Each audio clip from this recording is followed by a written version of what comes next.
Ya. Ya chicos, entonces vamos a iniciar con la sesión número 12, que vendría a ser la de los ácidos nucleicos, que vendría a ser también el último tema para su final. Bien, entonces ya. Ahora sí todo bien, ¿verdad? Sí se ve, sí me escuchan. Todo bien. Reaccionen, prendan su micro. Mm, sí, ya, ok. Entonces ya, como les estaba comentando, em, así como para saber sobre las proteínas, sobre los carbohidratos, sobre los lípidos y en este caso ahora sobre los ácidos nucleicos, vamos a conocer cómo esta está compuesta, ¿bien? Entonces, el ácido nucleico, primero más que nada vamos a empezar hablando de lo que vienen a ser las bases nitrogenadas, ¿bien? Estas bases, si nos damos cuenta en las figuras, tienen anillos, ¿verdad?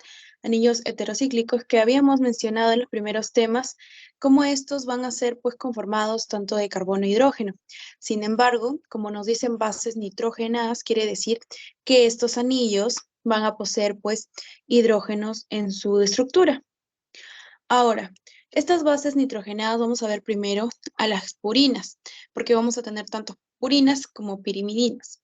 Bien, para reconocer las purinas, vamos a tener que van a ser dos, la adenina y la guanina. Y lo que yo reconozco a primera vista, lo que yo observo en estas imágenes es que estas van a presentar dos anillos, ¿verdad? Muy aparte de que van a estar compuestas por nitrógeno, hidrógeno y carbono.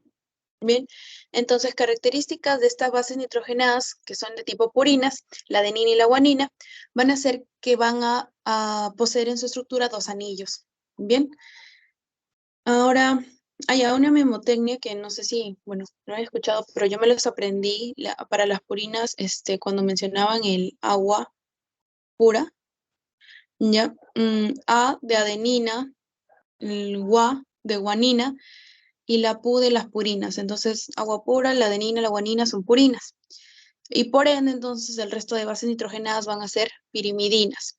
Bien, bueno, las pirimidinas también estamos observando qué es lo que las representa, qué es lo que la caracteriza, pues nos damos cuenta que proceden solo un anillo. Bien, ese anillo está igual conformado pues de carbono, hidrógeno y nitrógeno. Ya, y lo más importante aquí es que en estas pirimidinas vamos a tener un tipo de base nitrogenada que va a ser el uracilo, que solo le va a pertenecer al ARN. Bien, el resto, como la adenina, la guanina, citosina, timina, vamos a poder hallar estas bases en el ADN, pero no el uracilo en el ADN. El uracilo es netamente ARN. Esa sí es la característica fundamental de esta pirimidina, que es el uracilo. Bien, entonces, para bases nitrogenadas tenemos tanto purinas como pirimidinas. Las purinas se guardan a adenina y guanina, purinas y pirimidinas, citosina, uracilo, timina. Uracilo solo para el ARN. Las purinas, dos anillos, y las pirimidinas, un solo anillo. Y como son macromoléculas orgánicas, ya sabemos que tienen carbono e hidrógeno, y por ser nitrogenadas, el nitrógeno también. Bien. Ahora, otro elemento importante para formar este ácido nucleico, o bueno, este nucleótido, va a ser lo que vendrían a ser los azúcares, ¿verdad? Yo les hablé en la parte de glúcidos que en la parte de monosacáridos teníamos las pentosas, y entre esas pentosas, las más importantes, les mencioné un poquito que eran la ribosa y la desoxirribosa. Algunos me contestaron que porque la ribosa formaba parte del ARN y la desoxirribosa del ADN, ¿verdad? Entonces, sí, la ribosa es netamente para formar ARN y la desoxirribosa el ADN. Entonces, la ribosa ya sabemos que va a poseer pues 5 carbonos. Dos de estos van a poseer el grupo hidroxilo.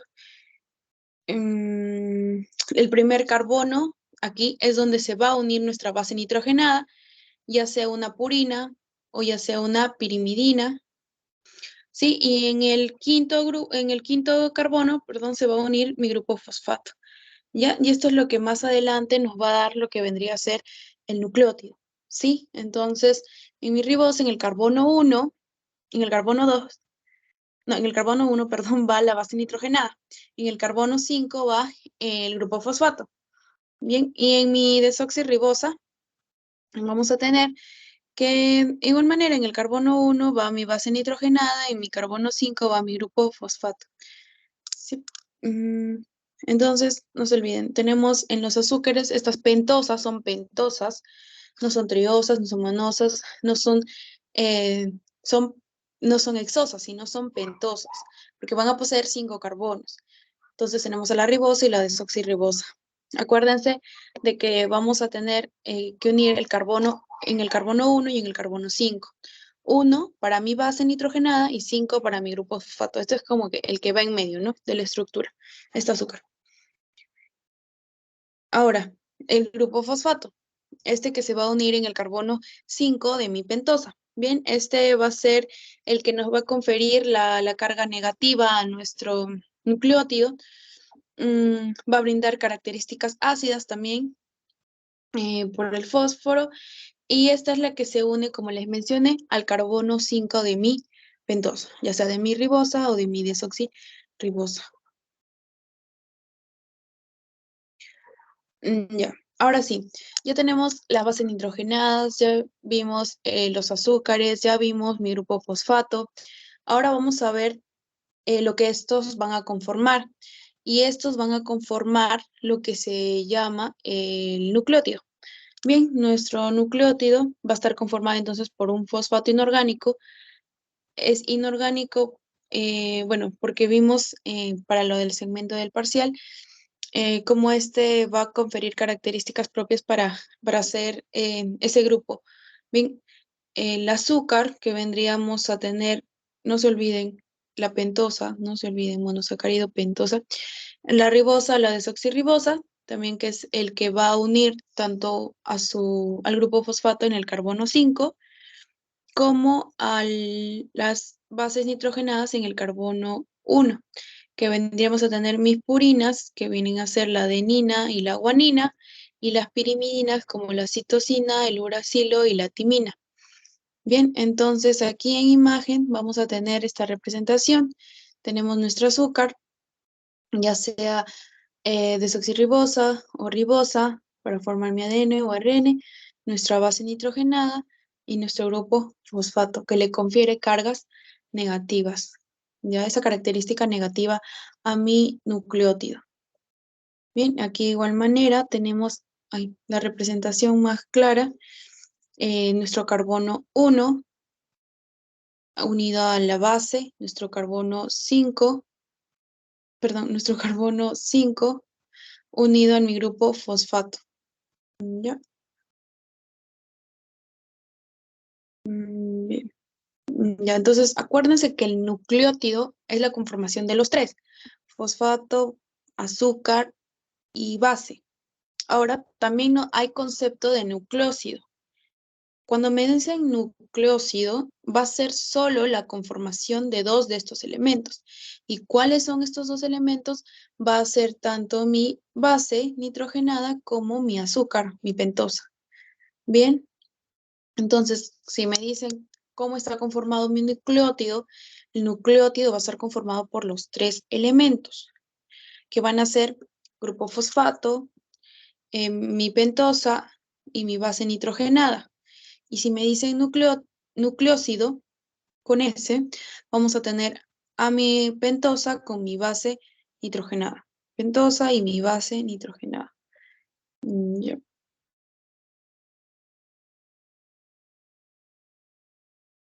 Ya. Ahora sí, vamos a hablar del ácido nucleico.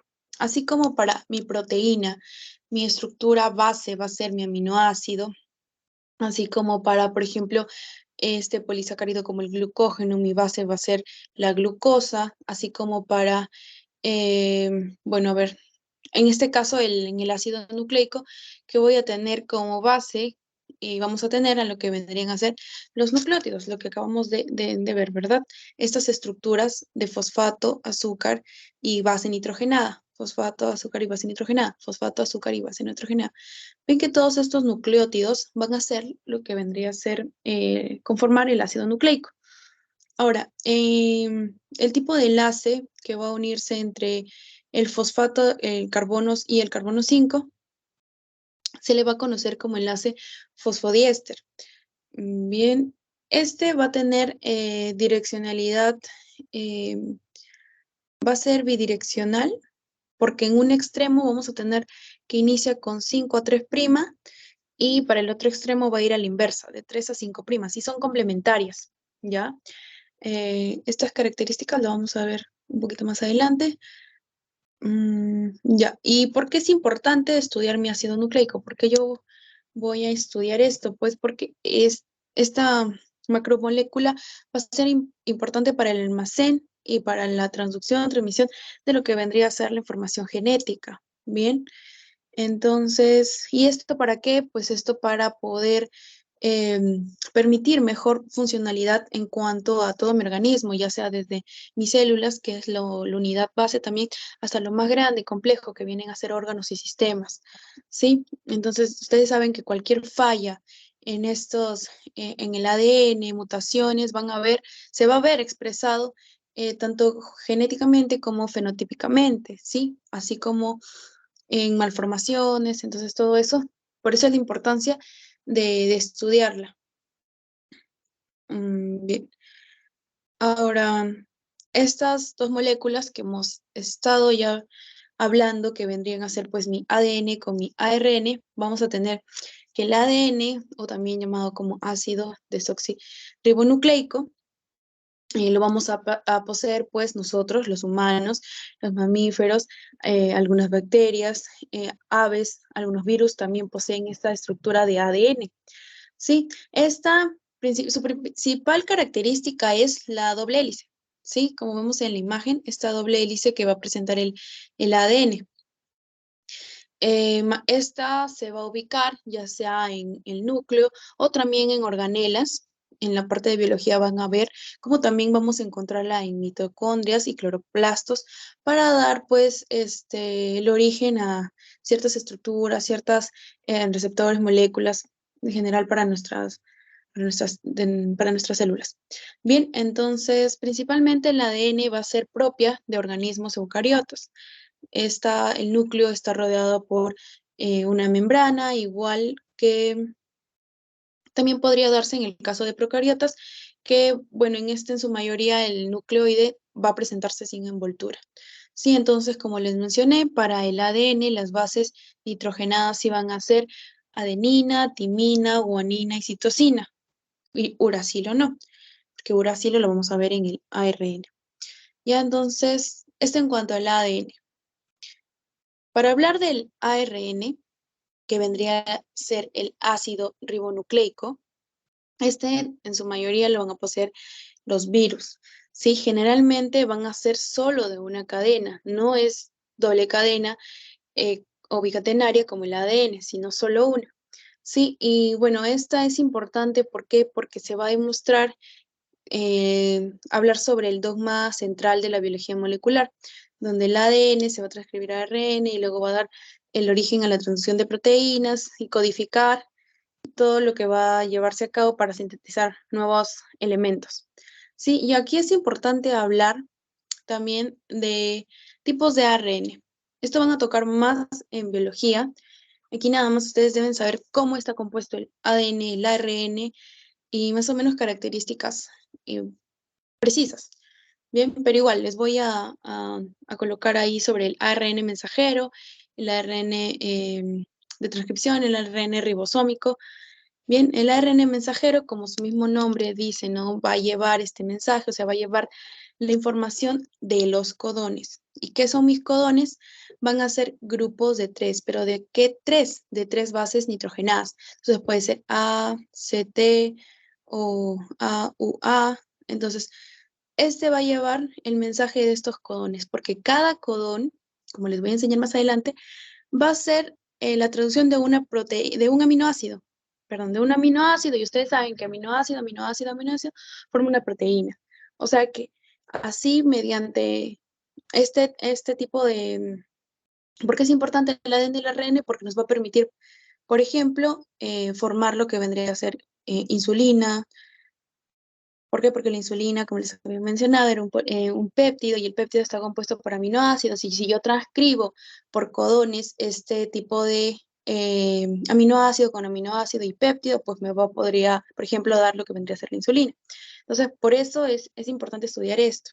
Bien, entonces el ARN mensajero me lleva información de codones. ¿Y qué son los codones? Grupo de tres. ¿Grupo de qué? Tres, de bases nitrogenadas. ¿Ya? El ARN de transductor, este va a llevar mi aminoácido al ribosoma. Y es en el ribosoma donde se le va a encargar, pues, el aminoácido que va a transcribir estos codones.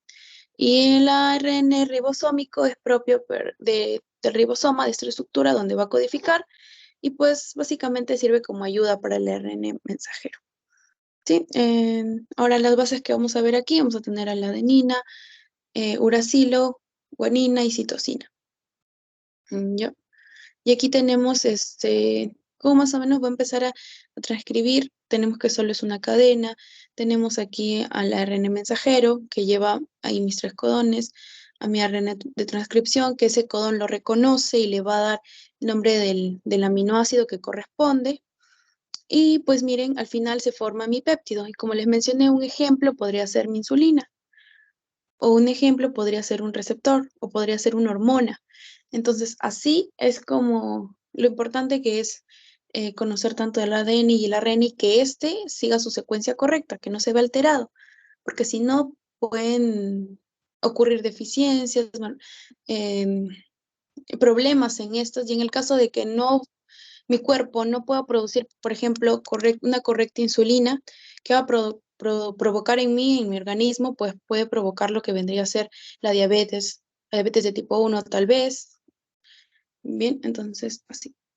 Ahora aquí, características generales de la diferencia de ADN y ARN. Ya sabemos que el ADN doble hélice, ARN es una sola ramificación, o puede ser también conocido como bicatenario el ADN o monocatenario el ARN. El azúcar del ADN es la desoxirribosa, del ARN es la ribosa. El ADN va a ser repositorio de información genética y el ARN va a permitir la síntesis y regulación de lo que vendrían a ser las proteínas, ¿no? Para transducir. Importante recordar entonces las bases importantes aquí, miren, citosina, timina, adenina y guanina, y aquí citosina, uracilo, adenina, guanina. Si nos damos cuenta, en el ADN está la timina presente y en el ARN no hay timina, pero hay uracilo. Es la única base que va a cambiar en este caso. Ya, entonces tenemos otra vez la estructura de mi ADN, y entonces ya quedó que es bicatenaria. Ahora también antiparalela. ¿Por qué? Porque recuerden que les mencioné, en un extremo empieza con el 5' y en el otro culmina en 3 y en el otro empieza con el 3' y culmina en 5, ¿ya? Y son complementarias también. Y bueno, presentan un giro helicoidal, dextrógiro o también conocido como levogiro. Bien, entonces miren, esto como es complementario porque cada vez que vea mi timina, lo reemplazo con adenina o la citosina con guanina. Bien, entonces, esta biología también lo van a tocar más a fondo, donde les van a enseñar así una cadena desdoblada del ADN, el extremo 5', 3', 3', 5', antiparalela. Van a tener que ser complementarias porque la adenina va con la timina, ¿sí? La timina con la adenina, la guanina con la citosina, la guanina con la citosina. Bien, luego de esto, para pasarlo a ARN, ustedes ya van a tener que acordarse que el ARN no tiene timina, entonces iría uracilo, ¿verdad? Y así, y aquí sí, y ahí van complementando. Pero esto es lo más importante, que ustedes reconozcan las características bases, entonces doble hélice, complementaria, antiparalela, qué bases le corresponden al ADN, qué bases le corresponden al ARN. Bien. Y aquí estaba lo que les mencioné sobre el código genético, que les dije que cada codón va a poseer un aminoácido correspondiente y ese aminoácido en esa secuencia va a dar origen a cierta estructura, a cierta proteína, a cierta hormona, a cierta receptora, ¿cierto? Bien, entonces, así. Eh, aquí, a ver, Bueno, estos son lo que también más adelante le van a explicar con más detalle. Hay aminoácidos con los que casi siempre se va a iniciar y hay aminoácidos que cuando son al final, como el UAA o el UAG o el UGA, pues esos van a ser los que van a finalizar la transcripción, ¿no? Sale ese codón y ya, tú sabes que se culmina ahí. Entonces, nos damos cuenta, hay variedad de este tipo, por eso es de 4, y así se lo representa. Ya, y también como algo breve o algo adicional, me parece que en la sesión hablaban acerca de la medicina nuclear. Bien, la medicina nuclear, eh, vamos a tener más que nada eh, que hablar un poquito sobre lo que vendría a ser química inorgánica, ¿se acuerdan con los isótopos? Estos isótopos que tenían mismo número atómico, diferente número de masa, son muy utilizados en medicina por radioterapia, porque estos elementos van a permitir de una u otra manera poder ayudar, ¿no? Para detección o tratamiento de algunas enfermedades. ¿Y esto por qué? Bueno, esto se debe a que van a necesitar, bueno, altas energías, temperaturas y un menor tiempo prolongado. ¿Cómo yo voy a utilizar o para qué podría utilizar este tipo de medicina nuclear? En lo forense, como en el tipo de los carbonos, parece que es el carbono 14, o sí, en medicamentos como los radioisótopos, en tratamientos de cáncer, como el yodo, y en trazadores de tumores, como en el sodio. Bien, entonces eso más que nada es algo chiquito, no, creo que ya lo preguntaron en la primera parte, pero otra vez lo habían mencionado. Sí, entonces lo más importante ahora es que les haya quedado sobre los ácidos, claro, sobre los ácidos nucleicos. ¿Tienen alguna pregunta?